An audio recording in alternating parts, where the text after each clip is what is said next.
ಯಾಕೆಂದರೆ ಸಾಯಂಕಾಲ 6:30 ನಾನು ಎಲ್ಲಿದ್ದರೂ ಕೂಡ ನಾನು ಮಹಾಕಾಲ್ ಕಾರಿಡಾರ್ ಹತ್ರ ಹೋಗಬೇಕು.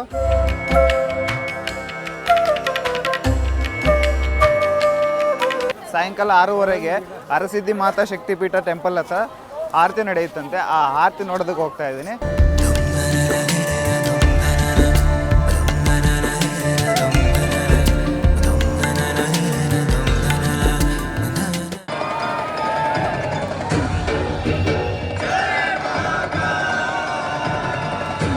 ಹಾಯ್, ಗುಡ್ ಮಾರ್ನಿಂಗ್ ಎಲ್ರಿಗೂ. ವೆಲ್ಕಮ್ ಬ್ಯಾಕ್ ಟು 100 ಡೇಸ್ ಪ್ರಯಾಣ ಸೀರೀಸ್ ಡೇ 77ಗೆ ನಾನೀಗ ಇದ್ದೀನಿ. ಶ್ರೀ ಮಹಾಕಾಲೇಶ್ವರನ ದರ್ಶನ ಮಾಡ್ಕೊಳ್ಳೋದಕ್ಕೋಸ್ಕರ ಬಂದಿದ್ದೀನಿ ಉಜ್ಜಯಿನ್ಗೆ.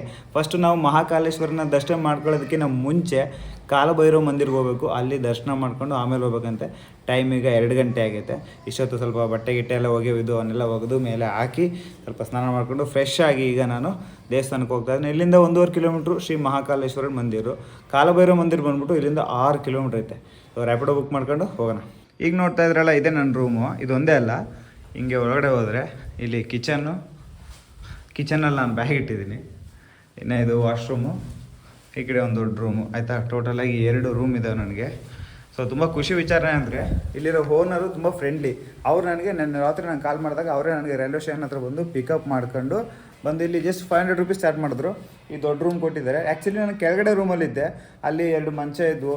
ಅದು ಕೂಡ ರೂಮ್ ಚೆನ್ನಾಗಿತ್ತು, ನೆಟ್ವರ್ಕ್ ಇರ್ತಿರ್ಲಿಲ್ಲ. ಮತ್ತು ಯಾರೋ ಫ್ಯಾಮಿಲಿ ಬಂದು ನಾನು ಇತ್ಕೊಂಡು ಹೇಳಿದೆ, ಸರಿ ಅವ್ರ ಫ್ಯಾಮಿಲಿ ಬಂದಿದ್ದಾರೆ ಅವ್ರು ಕೊಡಿ, ಸದ್ಯಕ್ಕೆ ನನಗೆ ಈ ರೂಮೇ ಪರವಾಗಿಲ್ಲ ಚೆನ್ನಾಗೈತೆ ಅಂತ ಹೇಳಿದೆ.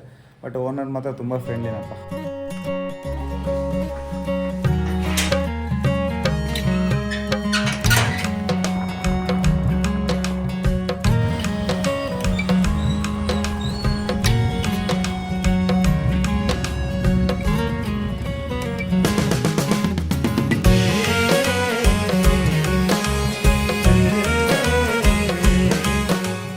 ಅಂತೂ ಇಂತೂ 1 ಅವರ್ ಟ್ರಾವೆಲ್ ಮಾಡ್ಕೊಂಡು ಕಾಲಭೈರವ ಮಂದಿರ ಹತ್ರ ಬಂದಿದ್ದೀನಿ.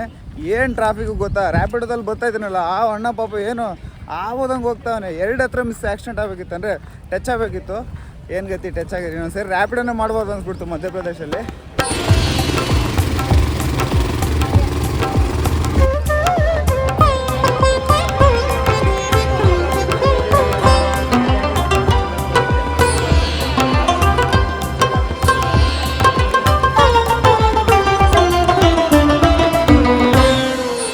ಇದು ದರ್ಶನಕ್ಕೆ ಹೋಗಲ್ಲ, ಇನ್ನು ಹಿಂಗೆ ಆಸೆ ಸುತ್ತಾಕೊಂಡು ಹೋಗ್ಬೇಕು. ಇವತ್ತೇನು ಜನ ಕಮ್ಮಿ ಇದ್ದಾರೆ ಅನ್ಕೊಂತಿದ್ದೀನಿ, ಗೊತ್ತಿಲ್ಲ ಎಷ್ಟೊತ್ತಿಗೆ ದರ್ಶನ ಆಗುತ್ತೇನೋ. ಬ್ಯಾಗ್ ಅಲೋ ಇದೆ ಅಂತ ಹೇಳಿದ್ದಾರೆ. ಬ್ಯಾಗ್ ಅಲ್ಲಿ ತಗೊಂಡೋದ್ಮೇಲೆ ಏನಾದರೂ ರಿಟರ್ನ್ ತಗೊಂಡೋಗು ಅಂದರೆ ಏನು ಮಾಡೋದು ಗೊತ್ತಿಲ್ಲ.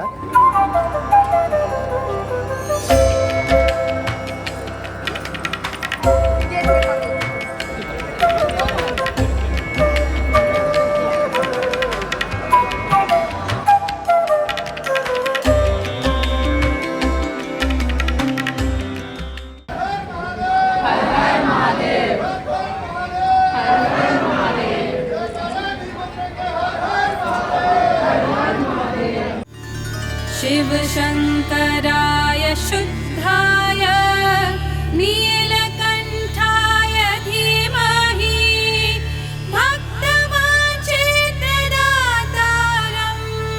नमः कैलाशवासिने. ಜಸ್ಟ್ ಈಗಿನ ದರ್ಶನ ಮಾಡ್ಕೊಂಡು ಬಂದೆ. ದರ್ಶನ ಮಾತ್ರ ತುಂಬ ಚೆನ್ನಾಗಾಯಿತು. ಇನ್ನು ಇಲ್ಲಿ ನೋಡ್ತಾ ಇರೋದು ದತ್ತಾತ್ರೇಯ ಸ್ವಾಮಿ ದೇವಸ್ಥಾನ. ಇನ್ನು ಮುಂದೆ ನೋಡಿದ್ರೆ ಇಲ್ಲಿ ಒಂದು ದೊಡ್ಡ ದೀಪಸ್ತಂಭ ಐತೆ. ಇದನ್ನು ಸಾಯಂಕಾಲ 6 ಗಂಟೆಗೆ ಇಲ್ಲಿ ಕಂಪ್ಲೀಟಾಗಿ ದೀಪ ಹಚ್ತಾರೆ. ಅದನ್ನು ನೋಡೋದಕ್ಕೆ ತುಂಬ ಚೆನ್ನಾಗಿರುತ್ತೆ.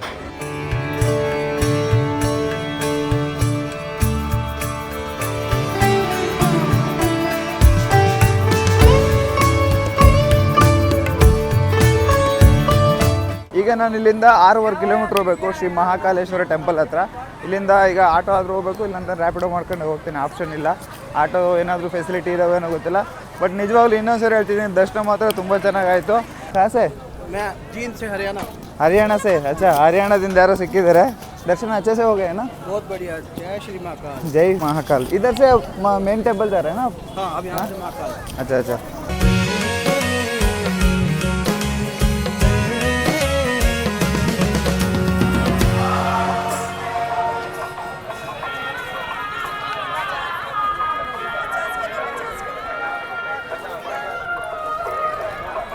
ಶ್ರೀ ಮಹಾಕಾಲೇಶ್ವರನ ದರ್ಶನ ಮಾಡ್ಕೊಳ್ಳೋದಕ್ಕೆ ಒಂದು ಟಿಕೆಟ್ ತೊಗೊಂಡಿದ್ದೀನಿ. ಸ್ಪೆಷಲ್ ದರ್ಶನ 250 ರೂಪಾಯಿ. ಯಾಕಂದರೆ ಇವತ್ತು ಫುಲ್ಲು ಜನ ಇದ್ದಾರೆ. ಯಾಕೆಂದರೆ ಸಾಯಂಕಾಲ 6:00ವರೆಗೆ ನಾನು ಎಲ್ಲಿದ್ದರೂ ಕೂಡ ನಾನು ಮಹಾಕಾಲ್ ಕಾರಿಡಾರ್ ಹತ್ರ ಹೋಗಬೇಕು. ಸೊ ಅದು ತುಂಬ ಇಂಪಾರ್ಟೆಂಟು. ಅದಕ್ಕೆ ಬೇಗ ಹೋಗಿ ದರ್ಶನ ಮಾಡ್ಕೊಂಬರ್ತೀನಿ.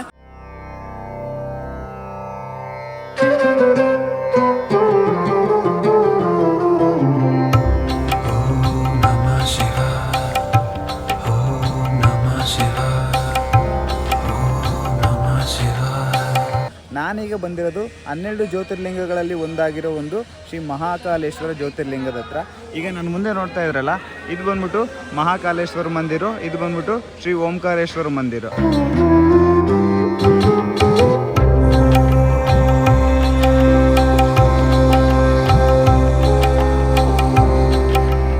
ಸ್ಪೆಷಲ್ ಟಿಕೆಟ್ಗೂ ನಾರ್ಮಲ್ ದರ್ಶನಕ್ಕೂ ಏನು ವ್ಯತ್ಯಾಸ ಅಂದರೆ ಜಸ್ಟ್ 20 ನಿಮಿಷ ಅಷ್ಟೇ, ಇನ್ನೇನು ಡಿಫ್ರೆನ್ಸ್ ಏನಿಲ್ಲ. ನನಗೆ ಗೊತ್ತಿರಲಿಲ್ಲ, ನೋಡೋಣ ಒಂದು 250 ರೂಪಾಯಿ ಟಿಕೆಟ್ ತೊಗೊಂಡು ಬೇಗ ದರ್ಶನ ಆಗುತ್ತೆ ಅಂತ ಹೋದೆ.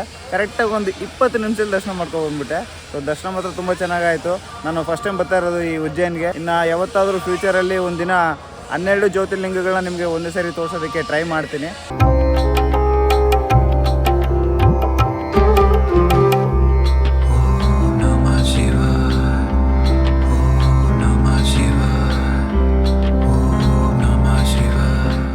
ಸಾಯಂಕಾಲ 6:00ವರೆಗೆ ಹರಸಿದ್ಧಿ ಮಾತಾ ಶಕ್ತಿಪೀಠ ಟೆಂಪಲ್ ಹತ್ರ ಆರತಿ ನಡೆಯುತ್ತಂತೆ. ಆ ಆರತಿ ನೋಡೋದಕ್ಕೆ ಹೋಗ್ತಾ ಇದ್ದೀನಿ. ಇವತ್ತು ತುಂಬಾ ಖುಷಿ ಆಯಿತು ನನಗೆ. ಎಲ್ಲ ಕಡೆ ಬೇಗ ದರ್ಶನ ಆಯಿತು. ಈಗ ಆರಾಮಾಗಿ ಹೋಗ್ಬಿಟ್ಟು ಆರತಿ ನೋಡ್ಕೊಂಡು ಹೋಗ್ತೀನಿ. ಆರತಿ ನೋಡ್ಕೊಂಡು ಇನ್ನೂ ಸ್ವಲ್ಪ ಹೊತ್ತು ಅದು ಮಹಾಕಾಲ್ ಕಾರಿಡಾರ್ ಐತಲ್ಲ, ಅಲ್ಲಿ ಹೋಗಿ ಸ್ವಲ್ಪ ಹೊತ್ತು ಆ್ಯಕ್ಚುಲಿ ನೈಟ್ ಹೊತ್ತು ಲೈಟ್ ಹಾಕ್ತಾರೆ, ಸಖತ್ತಾಗಿರುತ್ತಂತೆ. ಈಗ ನೀವು ನೋಡ್ತಾ ಇದ್ರಲ್ಲ, ಇದನ್ನು ಹರಸಿದ್ಧಿ ಚೊರಾಯಿ ಅಂತ ಹೇಳ್ತಾರೆ. ಈ ಹರಸಿದ್ಧಿ ಚೊರಾಯಿಂದ ರೈಟ್ ಸೈಡ್ಗೆ ಹೋದ್ರೇ ಅಲ್ಲಿ ಟೆಂಪಲ್ ಐತೆ.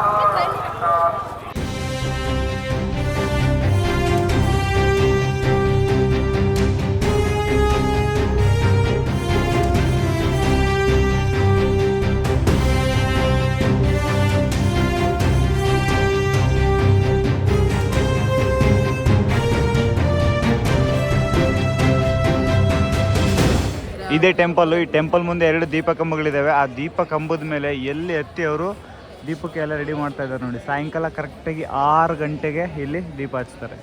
ಇಲ್ಲಿ ಒಂದೇ ದಿನ ಅಲ್ಲ, ಪ್ರತಿ ದಿನವೂ ಅಲ್ಲಿ ಆ ಕಂಬಗಳ ಮೇಲೆ ಹತ್ಬಿಟ್ಟು ಅವರು ದೀಪಕ್ಕೆ ತಯಾರಿ ಮಾಡಿ ಇಲ್ಲಿ ಡೈಲಿ ಆರತಿ ಮಾಡ್ತಾರೆ. ಅದನ್ನು ನೋಡೋದಕ್ಕೆ ಅಂತಲೇ ಸುಮಾರು ಜನ ಬರ್ತಾರೆ. ಸುಮಾರು ಅಂತಂದ್ರಲ್ಲ, ಸಾವಿರಾರು ಜನ ಬರ್ತಾರೆ. ಸದ್ಯಕ್ಕೆ ಈಗ ನೋಡಿ ಸ್ವಲ್ಪ ಖಾಲಿ ಇದ್ದಾರೆ, ಎಲ್ಲ ಕುತ್ಕೊಂಡಿದ್ದಾರಲ್ವಾ. ಇನ್ನೊಂದು ಸ್ವಲ್ಪ ಹೊತ್ತು ಖಾಲಿ ಇದೆಲ್ಲ ಫುಲ್ ಆಗೋಗ್ಬಿಡುತ್ತೆ.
ಹರಸಿದ್ಧಿ ಮಾತಾ ಟೆಂಪಲ್ ಹತ್ರ ದರ್ಶನ ಮಾಡಿಕೊಂಡು ಆರತಿ ನೋಡಿಕೊಂಡು ಅಲ್ಲಿಂದ ನಾನೀಗ ಶ್ರೀ ಮಹಾಕಾಲ ಕಾರಿಡಾರ್ ಹತ್ರ ಬಂದಿದ್ದೀನಿ. ಈ ಜಾಗದಲ್ಲಿ ನಾನು ಮಾತಾಡೋದೇನಿರಲ್ಲ, ಜಸ್ಟ್ ನೋಡೋದಷ್ಟೇ. ಈಗ ಕೇಳಿಸ್ಕೋಬೋದು, ಎಲ್ಲ ಕಡೆನೂ ಈಗ ಆರತಿ ನಡೀತಿದೆ, ಎಲ್ಲ ಕಡೆ ಪೂಜೆ ಮಾಡ್ತಿದ್ದಾರೆ.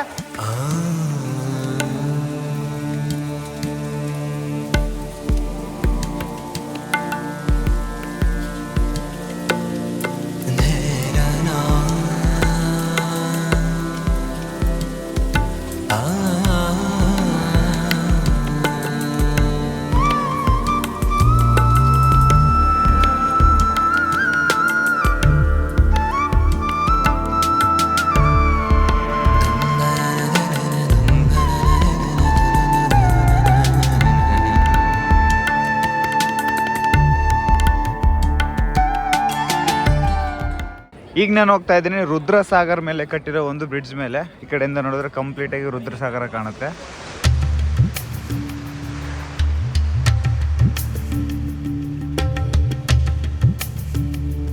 ಗೈಸ್ ನಿಜ ನೀವು ನಂಬ್ತಿರೋ ಇಲ್ವೋ, ನಾನೀಗ ಓಡಾಡ್ತಾರೆ ಈ ಮಹಾಕಾಲ್ ಕಾರಿಡಾರಲ್ಲಿ ಎಷ್ಟು ನಡೆದ್ರೂ ಕೂಡ ನೋಡ್ತಾನೆ ಇರಬೇಕು, ಹೋಗ್ತಾನೆ ಇರಬೇಕು ಅನಿಸುತ್ತೆ. ಯಾಕಂದರೆ ಅಷ್ಟು ದೊಡ್ಡದಿದು. ಈಗ ನಾನು ರುದ್ರಸಾಗರ್ ಬ್ರಿಡ್ಜ್ ಮೇಲೆ ನಿಂತಿದ್ದೀನಲ್ವಾ, ಇಲ್ಲಿಂದ ನನ್ನಿಂದ ನೋಡಿ ಎಷ್ಟು ಚೆನ್ನಾಗಿ ಕಾಣುತ್ತವೆ ಇವು. ಮತ್ತು ಮುಂದೆ ನೋಡಿ ಅಲ್ಲಿಂದ ಸ್ಟಾರ್ಟ್ ಆಗಿದ್ದು, ಎಲ್ಲಿಂದ ನಾನು ಅಲ್ಲಿಂದ ಸ್ಟಾರ್ಟ್ ಆಗಿ ಲಾಸ್ಟ್ ಎಂಡುವರೆಗೂ ಹೋಗ್ಬೋದು. ಅಲ್ಲಿ ಕಾಣಿಸ್ತೈತಲ್ಲ ಅಲ್ಲಿ. ನಿಜವಾಗ್ಲೂ ನೈಟ್ ಹೊತ್ತು ಉಜ್ಜಯಿನಿ ನೋಡೋದಕ್ಕೆ ಮಾತ್ರ ವಾ ನೆಕ್ಸ್ಟ್ ಲೆವೆಲು. ನಾನು ಪ್ಲಾನ್ ಇದ್ದಿದ್ದು ದರ್ಶನ ಮಾಡ್ಕೊಂಡು ನಾನು ರೂಮ್ಗೆ ಹೋಗೋಣ ಅಂತ ಅಂದ್ಕೊಂಡಿದ್ದೆ. ನನಗೆ ಅಲ್ಲಿ ಹೋಟೆಲಲ್ಲಿ ಇದ್ರಲ್ಲ ಅವರು ಓನರ್, ಅವ್ರು ಹೇಳಿದ್ರು ನೀನು ಮಿಸ್ ಮಾಡಿದೆ ಮಹಾಕಾಲ್ ಕಾರಿಡಾರ್ ಮಾತ್ರ ಮಿಸ್ ಮಾಡಬೇಡ ಅಂತ ಹೇಳಿದರು. ನೆನ್ನೆ ಸಾಯಂಕಾಲನೇ ಹೇಳಿದರು. ನಿಜವಾಗ್ಲೂ ಇಲ್ಲಿ ಬಂದಮೇಲೆ ತುಂಬ ಸಂತೋಷ ಆಯಿತು. ಈಗ ಟೈಮ್ ಎಷ್ಟು ಗಂಟೆ ಅಂದ್ಕೊಂಡ್ರೆ 8 ಗಂಟೆ ಆಗೈತೆ. 8 ಗಂಟೆ ಆದರೂ ಓಡಾಡ್ತಾನೆ ಇದೆ. ಇನ್ನು ಲಾಸ್ಟಲ್ಲಿ ಎಂಡಿಗ್ವರೆಗೂ ಹೋಗಿಲ್ಲ, ಅಲ್ಲಿವರೆಗೂ ಹೋಗಿ ನೋಡ್ಕೊಂಡು ಸ್ವಲ್ಪ ಹೊತ್ತು ಟೈಮ್ ಸ್ಪೆಂಡ್ ಮಾಡಿ ಆರಾಮಾಗಿ ಹ್ಯಾಪಿಯಾಗಿ ಹೋಗ್ತೀನಿ. ನಾನು ಜಾಸ್ತಿ ಅಲ್ಲಿ ಜನಗಳ ಮಧ್ಯೆ ಯಾಕೆ ಮಾತಾಡ್ತಾ ಇರಲಿಲ್ಲ ಅಂದರೆ ನನ್ನ ಹತ್ರ ಮೈಕ್ ಇಲ್ಲ. ಆ ಹೆಡ್ಸೆಟಲ್ಲಿ ಮಾತಾಡಿದ್ರೆ ಅದು ಅಷ್ಟೊಂದು ಕೇಳಿಸ್ತಿರ್ಲಿಲ್ಲ. ಸೊ ಐ ಹೋಪ್ ನಿಮ್ಗೆ ಅರ್ಥ ಆಗುತ್ತೆ ಅನ್ಕೊಂತೀನಿ. ನನ್ನ ಪ್ರಾಬ್ಲಮ್ ಏನಂತಂದರೆ ಈಗ ನಾನು ಉಜ್ಜಯಿನಲ್ಲಿದ್ದೀನಲ್ವ, ಉಜ್ಜಯಿನಿ, ಭೋಪಾಲು, ಇಂಡೋರು ಎಲ್ಲ ಕಡೆ ಹುಡುಕ್ತಾ ಇದ್ದೀನಿ. DJ mini wireless mic single channel ಸಿಗ್ತಾಯಿಲ್ಲ. ಆನ್ಲೈನಲ್ಲಿ ಬುಕ್ ಮಾಡಿದ್ರೆ ಅದು ಬರುತ್ತೆ ಎಷ್ಟು ದಿನಕ್ಕೆ, 4 ದಿನ ಬರುತ್ತೆ. 4 ದಿನದವರೆಗೂ ನಾನು ಏನು ಮಾಡಲಿ ಅಂತ ಅರ್ಥ ಆಗ್ತಿಲ್ಲ. ಒಟ್ಟಿನಲ್ಲಿ ತುಂಬ ಖುಷಿ ಆಯಿತು. ಸೊ ಫ್ಯೂಚರಲ್ಲಿ ನಮ್ಮ ಶಿವಪ್ಪ ಏನಾದರೂ ನನಗೆ ಇನ್ನೂ ಸ್ವಲ್ಪ ಏನಾದರೂ ಧೈರ್ಯ ಕೊಟ್ಟು ಸ್ವಲ್ಪ ಸಪೋರ್ಟ್ ಮಾಡಿದ್ರೆ ಫ್ಯೂಚರಲ್ಲಿ ಒಂದು ದೊಡ್ಡ ಸೀರೀಸ್ ಮಾಡ್ತೀನಿ. ಅದು ಹೇಳಿದ್ದೀನಲ್ಲ, ಅದು ಮುಂದೆ ಬರುತ್ತೆ, ಅವಾಗ ಹೇಳ್ತೀನಿ.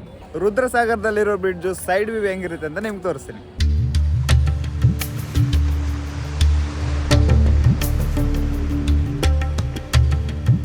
ನಿಜ ಈ ಪ್ಲೇಸ್ನ ತುಂಬ ದೊಡ್ಡ ಜಾಗದಲ್ಲಿ ಮಾಡಿದ್ದಾರೆ. ಆರಾಮಾಗಿ ಇಲ್ಲಿ ಕುತ್ಕೋಬೋದು, ಇಲ್ಲಿ ವ್ಯೂ ನೋಡ್ಬೋದು, ದರ್ಶನಕ್ಕೆ ಹೋಗಿ ಆರಾಮಾಗಿ ಎಷ್ಟೊತ್ತು ಬೇಕಾದ್ರೂ ಟೈಮ್ ಸ್ಪೆಂಡ್ ಮಾಡ್ಬೋದು. ನಿಜ ತುಂಬ ಚೆನ್ನಾಗೈತೆ. ನನಗೆ ಸಖತ್ ಖುಷಿಯಾಗಿ ಹೋಗ್ತಾಯಿದೆ. ಓಡಾಡ್ತಾನೆ ಇದ್ದೀನಿ, 1 ಅವರಿಂದ ಓಡಾಡ್ತಾನೆ ಇದ್ದೀನಿ. ಗೈಸ್ ಈ ಜಾಗದಲ್ಲಿ ನೋಡಿ ಸಮುದ್ರ ಮಂಥನ ಮಾಡಬೇಕಾದ್ರೆ ಮಹಾದೇವ ವಿಷನ ಕುಡಿದಿರೋ ಒಂದು ಸ್ಟ್ಯಾಚುನ ಮಾಡಿದ್ದಾರೆ. ಎಷ್ಟು ಚೆನ್ನಾಗಿದೆ.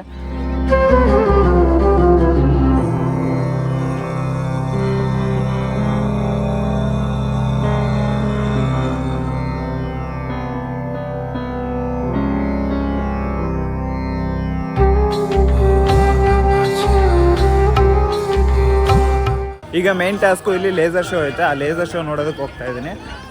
ಮೇ ಬಿ 8 ಗಂಟೆ 8:30 ಸ್ಟಾರ್ಟ್ ಆಗುತ್ತಂತೆ.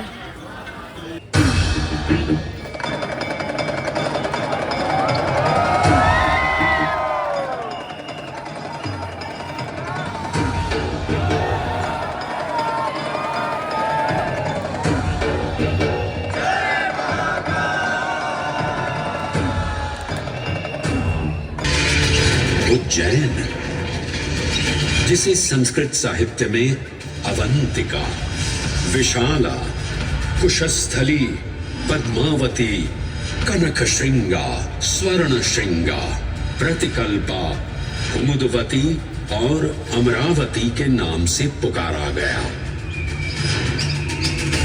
उज्जैन जो मनुष्य को मोक्ष प्रदान करने वाली 7 नगरियों में से एक है। उज्जैन जहां 84 महादेव का आशीर्वाद प्राप्त है। उज्जैन जिस पर सदा ही कृपा रहती है महाकाल की। यहाँ सतत क्षिप्रा नदी की निर्मल धारा बहती है। उज्जैन की महिमा अद्वितीय है। सतयुग, त्रेता युग, द्वापर युग और कलयुग, हर युग में इसका अप्रतिम महत्व रहा है। सतयुग के उस कालखंड में ले चलता हूँ जहाँ देव और दानव एकत्रित हैं समुद्र मंथन करने के लिए। मन की आंखों से कल्पना कीजिए, भगवान विष्णु ने कुर्म का रूप ले मंदरांचल पर्वत को अपनी पीठ पर उठा रखा है। सागर से विकराल लहरें उठ रही हैं, मेघ भयानक गर्जना कर रहे हैं। देव और दानव वासुकी सर्प को नेति बना और मंदार पर्वत को मथनी बना सागर को मथ रहे हैं कि तभी जल का पाप कालकूट विष निकलता है और पूरी सृष्टि को अपने ताप से झुलसाने लगता है। इस भयावह स्थिति ने देवताओं और असुरों के बीच हाहाकार मचा दिया। ये कैसा अनर्थ है?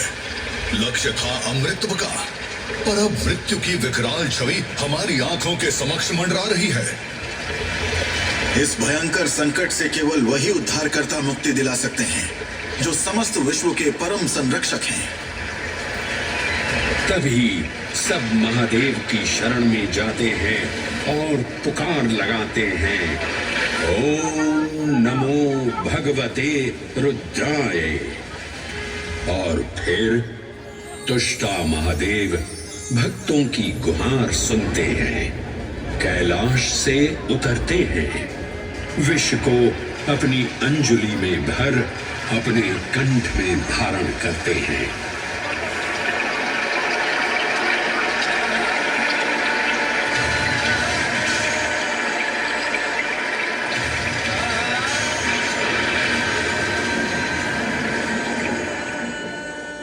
अंततो गत्वा सागर मंथन से अमृत कलश प्रकट होता है।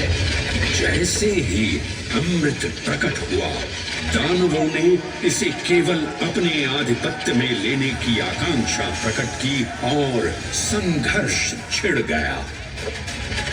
आज यदि हम इस अमृत को प्राप्त कर सकें तो हम देवताओं पर हमेशा के लिए प्रभुत्व स्थापित कर पाएंगे।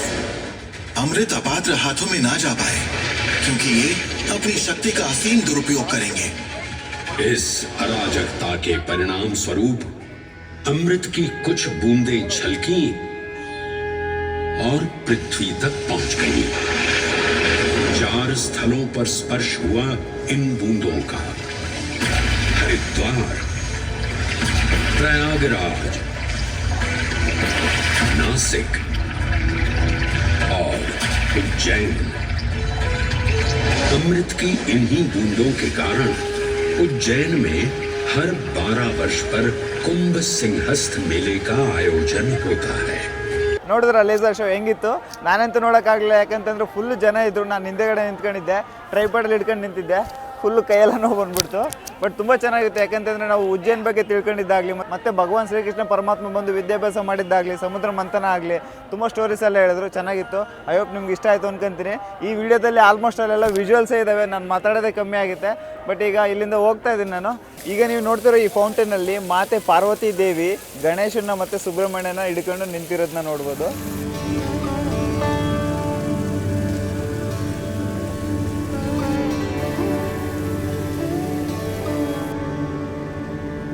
ಗೈಸ್, ನಾನೀಗ ಇದು ಓಪನ್ ಥಿಯೇಟರ್ ಅಂತೆ, ಈ ಜಾಗಕ್ಕೆ ಬಂದಿದ್ದೀನಿ. ಜಸ್ಟ್ ಏನಿಲ್ಲ, ಇಲ್ಲಿ ಕುತ್ಕೊಂಡು ವ್ಯೂ ನೋಡೋದಷ್ಟೇ.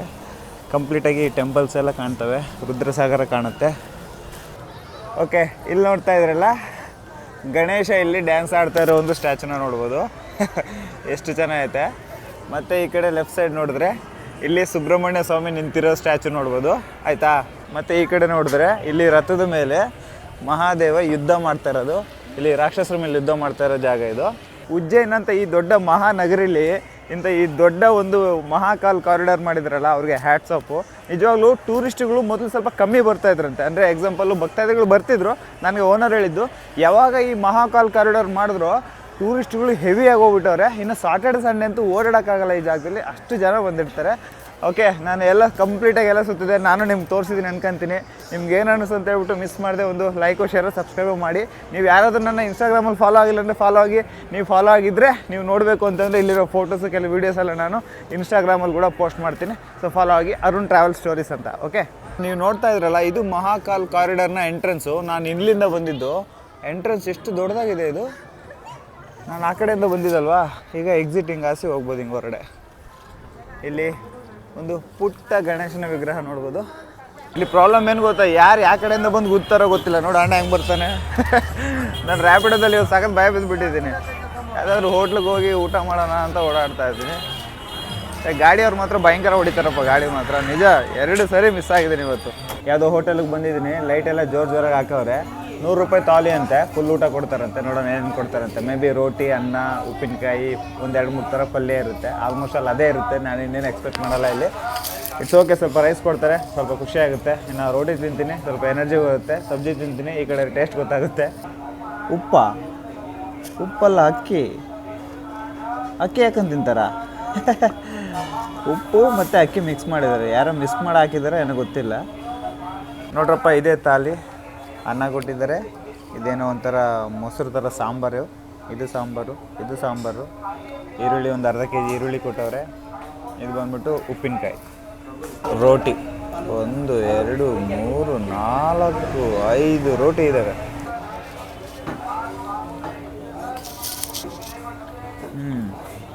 ಬೇಳೆ ಸಾರು ಚೆನ್ನಾಗೈತೆ. ಊಟ ಆಯ್ತು ರೀ ಅಪ್ಪ, ಚಂದಿತ್ತು ಊಟ.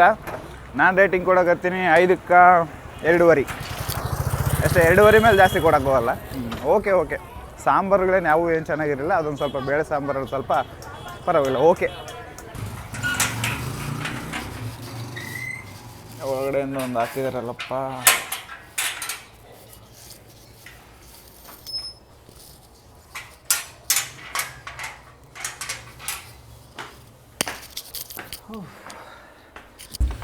ಹೋಮ್ ಸ್ವೀಟ್ ಹೋಮ್ ಎಲ್ಲ ಕಿತ್ತಾಕಿದ್ದೀನಿ. ಈಗ ಎಲ್ಲ ಪ್ಯಾಕ್ ಮಾಡಬೇಕು. ಪ್ಯಾಕ್ ಮಾಡಿ ಇನ್ನು ಬೆಳಗ್ಗೆ ಇಲ್ಲಿಂದ ಹೊರಡಬೇಕು. ಚೆಕ್ಔಟ್ ಟೈಮ್ ಬಂದ್ಬಿಟ್ಟು ಬೆಳಗ್ಗೆ 9 ಗಂಟೆಗೆ ಹೇಳಿದ್ದಾರೆ. ಸೊ 1 ಅವರ್ ಎಕ್ಸ್ಟೆಂಡ್ ಆದರೂ ಕೂಡ ಏನು ಪ್ರಾಬ್ಲಮ್ ಇಲ್ಲ. ಓನರು ತುಂಬ ಒಳ್ಳೆಯವರು. ಇಲ್ಲಿಗೆ ಈ ಲಾಗ್ನ ಎಂಡ್ ಮಾಡ್ತೀನಿ ಗೈಸ್. ನಿಮ್ಗೆ ಈ ವಿಡಿಯೋ ಏನು ಅನಿಸ್ತು ಅಂತ ಹೇಳ್ಬಿಟ್ಟು ಮಿಸ್ ಮಾಡಿದೆ ಒಂದು ಲೈಕ್, ಶೇರು, ಸಬ್ಸ್ಕ್ರೈಬ್ ಮಾಡಿ. ಓಕೆನಾ? ಸಿಗೋಣ ಮತ್ತೆ ನೆಕ್ಸ್ಟ್ ವಿಡಿಯೋದಲ್ಲಿ. ನೆಕ್ಸ್ಟ್ ವಿಡಿಯೋ ತುಂಬ ಯೂನಿಕ್ ಆಗಿರುತ್ತೆ. ಯಾವ್ದು ಗೊತ್ತಾ? ಭಗವಾನ್ ಶ್ರೀಕೃಷ್ಣ ಪರಮಾತ್ಮ ಉಜ್ಜಯಿನಿಗೆ ಬಂದು ಅವರು ವಿದ್ಯಾಭ್ಯಾಸ ಮಾಡಿದಂಥ ಜಾಗಕ್ಕೆ ಹೋಗ್ತಾ ಇದ್ದೀನಿ, ಆಯಿತಾ? ಅದನ್ನು ನೆಕ್ಸ್ಟ್ ವೀಡಿಯೋದಲ್ಲಿ ನಾಳೆ ಹೋಗ್ತೀನಿ. ಇವತ್ತು ಆಲ್ಮೋಸ್ಟ್ ಅಲ್ಲಿ ಇಲ್ಲಿ ಉಜ್ಜಯಿನಲ್ಲಿರೋ ಕೆಲವು ಪ್ಲೇಸಸ್ಗೆಲ್ಲ ಓಡಾಡೋಷ್ಟೊತ್ತಿಗೆ ಈಗ 10 ಗಂಟೆ ಆಗೈತೆ, ಆಯಿತಾ? ಸಿಗೋಣ ಮತ್ತೆ ನೆಕ್ಸ್ಟ್ ವೀಡಿಯೋದಲ್ಲಿ. ಅಲ್ಲಿವರೆಗೂ ಟಾಟಾ, ಟೇಕ್ ಕೇರ್, ಬಾಯ್.